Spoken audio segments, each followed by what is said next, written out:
رمضان جیسا میں نے عرض کیا صرف روزہ رکھنے اور تراویح پڑھنے کی حد تک محدود نہ رہنا چاہیے، بلکہ پہلے سے آدمی دو کاموں کا اہتمام کرے تو انشاءاللہ یہ انسان کی زندگی میں بڑی خوشگوار تبدیلی لانے کا ذریعہ بن سکتا ہے۔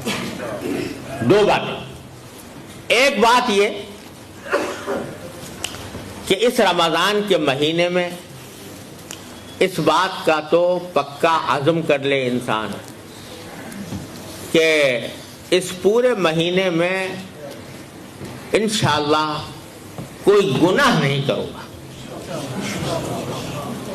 ورنہ آپ سوچئے کہ رمضان کے مہینے میں آدمی نے اللہ تعالیٰ کے حکم کی خاطر کھانا چھوڑ دیا، پانی چھوڑ دیا۔ کھانا حلال تھا کہ حرام تھا؟ حلال تھا، مگر حلال کو بھی چھوڑ دیا۔ پانی پینا حلال تھا کہ حرام تھا؟ حلال تھا، مگر اللہ کے لیے چھوڑ دیا۔ جو چیزیں پہلے ہی سے حرام ہیں، جو روزے میں یا غیر روزے میں دونوں میں حرام ہیں، اگر وہ نہ چھوڑی تو پھر وہ روزہ کس کام کیسا ہوا؟ مثلا جھوٹ بولنا حرام تھا، جھوٹ بولنا روزے میں نہ چھوڑا۔ غیبت کرنا حرام تھا، غیبت کرنا روزے میں نہ چھوڑا۔ کسی کے اوپر نامحرم پر لذت لینے کی نگاہ غرض سے نگاہ ڈالنا حرام تھا، وہ نہ چھوڑا۔ کسی کو لڑائی کرنا، جھگڑا کرنا، دوسرے کو تکلیف پہنچانا عام حالات میں بھی حرام تھا، وہ نہ چھوڑا۔ تو بھائی جو حلال چیزیں تھیں وہ تو چھوڑ دی رمضان میں، لیکن جو پہلے ہی سے حرام تھی وہ نہ چھوڑی، تو یہ کیسا روزہ ہوا؟ اس سے تقویٰ کیسے حاصل ہوگا؟ تو تقویٰ اس وقت حاصل ہوگا جبکہ حلال چیزیں تو چھوڑی ہیں، حرام چیزیں بھی چھوڑو۔ اس بات کا عزم کرو کہ کم از کم اس رمضان کے مہینے میں آنکھ غلط جگہ نہیں جائے گی، زبان کوئی غلط بات نہیں بولے گی، کان کوئی غلط بات نہیں سنیں گے، اور منہ میں کوئی حرام لقمہ نہیں جائے گا۔ یہ کیا بات ہوئی کہ سارا دن تو روزہ رکھا اور افطار کیا حرام غذا سے، ایسے آمدنی سے جو حرام تھی اس سے افطار کیا، دھوکہ دے کر فرض کرو کمائی حاصل کی، وہ حرام۔ سود کھا کر کمائی حاصل کی، وہ حرام۔ قمار کے ذریعے حاصل کی یا اور کسی غیر شرعی طریقے پر حاصل کی، وہ حرام۔ تو روزہ تو رکھا سارا دن اور افطار کیا حرام سے، تو وہ کیسا روزہ ہوا؟ اس سے کیسے تقویٰ پیدا ہوگا؟ لہذا اس بات کا اہتمام کرو کہ اللہ تعالی ہم سب کو اس کے اپنے فضل و کرم سے توفیق عطا فرمائے۔ رمضان کا مہینہ اس طرح گزرے گا کہ کوئی گناہ نہیں ہوگا، اور اس کے لیے اپنی پوری ہمت کا مظاہرہ کرنا ہوگا کہ اسی طرح جیسے شدید پیاس میں پانی پینے سے پرہیز کرتے ہو، اسی طرح گناہ کے ارتکاب سے بھی پرہیز کر کے دیکھو کرو، تو یہ رمضان کا مہینہ اس کی تربیت اور اللہ تعالیٰ کے ساتھ تعلق مضبوط کرنے کا بہترین ذریعہ بنے گا۔ یعنی یہ تہیہ کر لیں کہ رمضان کا مہینہ اس طرح گزرے گا، اور اگر کسی کی آمدنی میں کچھ ناجائز عنصر شامل ہے، ناپاک، ناجائز، حرام عنصر شامل ہے، کم از کم یہ طے کر لے کہ رمضان کے مہینے میں میرا جو کھانا ہوگا وہ حلال آمدنی سے ہوگا، چاہے اس کے لیے کسی سے قرض ہی لینا پڑے، لیکن قرض لے کر کھا لوں گا، لیکن حرام چیز نہیں کھاؤں گا، حرام آمدنی کو استعمال نہیں کروں گا۔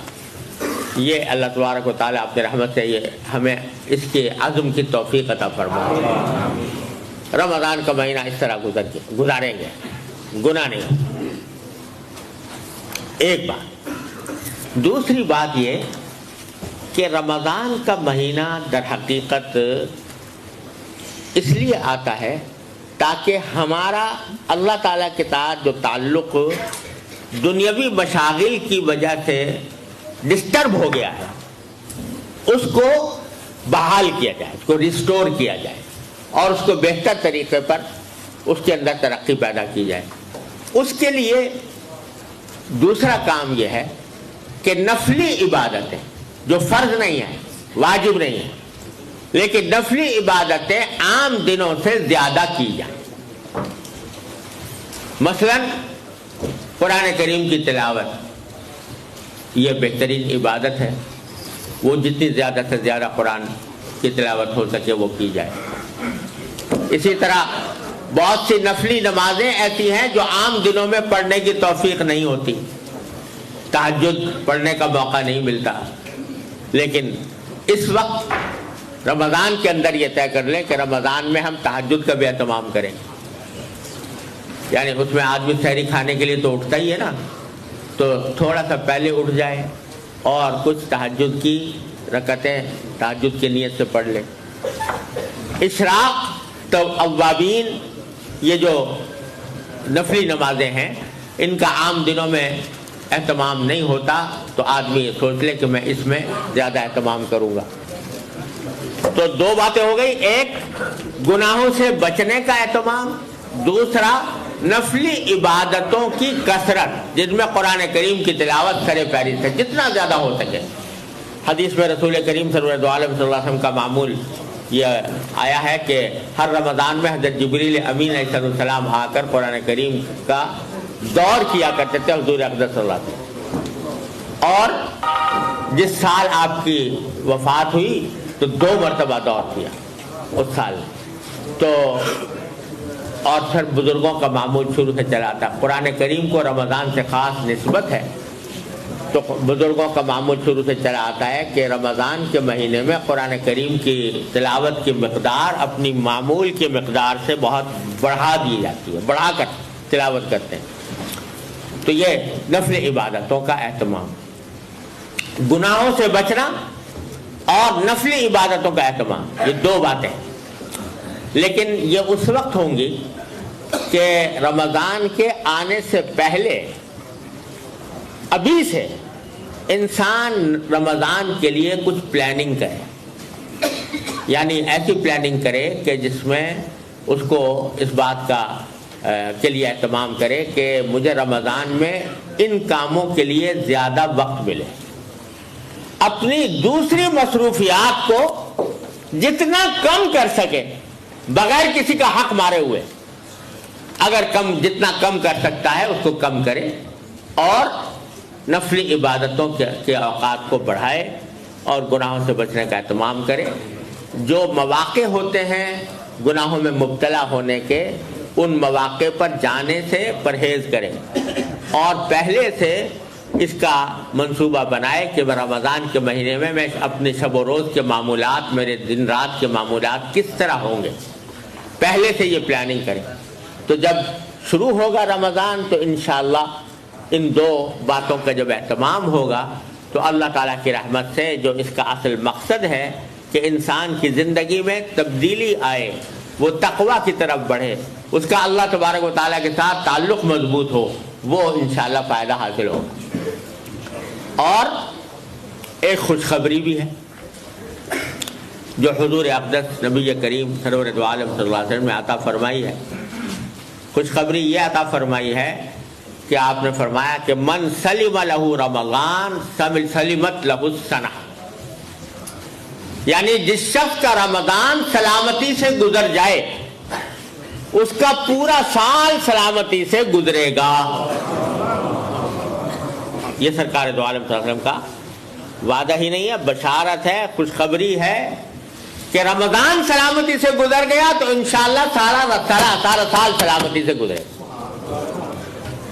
تو اگر ہم نے اس کا اہتمام کر لیا کہ یہ رمضان جو آ رہا ہے اس میں ہم ان باتوں کا اہتمام کرتے ہوئے اور اس کو سلامتی کے ساتھ گزار دیں، گناہوں سے بچ کر گزار دیں، اللہ تعالیٰ کے ساتھ تعلق کو مضبوط کر کے گزار دیں، تو اللہ تعالیٰ کی رحمت سے امید ہے، سرکار دو عالم صلی اللہ علیہ وسلم کی خوشخبری ہے کہ انشاءاللہ آئندہ سال بھی اسی سلامتی کے ساتھ گزرے گا. اللہ تعالیٰ اس کی توفیق عطا فرمائے. دیکھو یہ بعض اوقات انسان کی زندگی میں انقلاب اس طرح آ جاتا ہے کہ ایک چھوٹا سا نقطہ انسان کی پوری زندگی بدل دیتا ہے. یہ اللہ تعالیٰ کی طرف سے اس کا کرم ہوتا ہے. اللہ یجتبی الیہ من یشاء ویہدی الیہ من ینیب. اللہ تعالیٰ نے وعدہ فرمایا اللہ تعالیٰ اپنی طرف کھینچ لیتے ہیں جس کو چاہتے ہیں, اور جو اللہ تعالیٰ کی طرف رجوع کرتا ہے اس کو اپنی طرف ہدایت عطا فرماتے ہیں.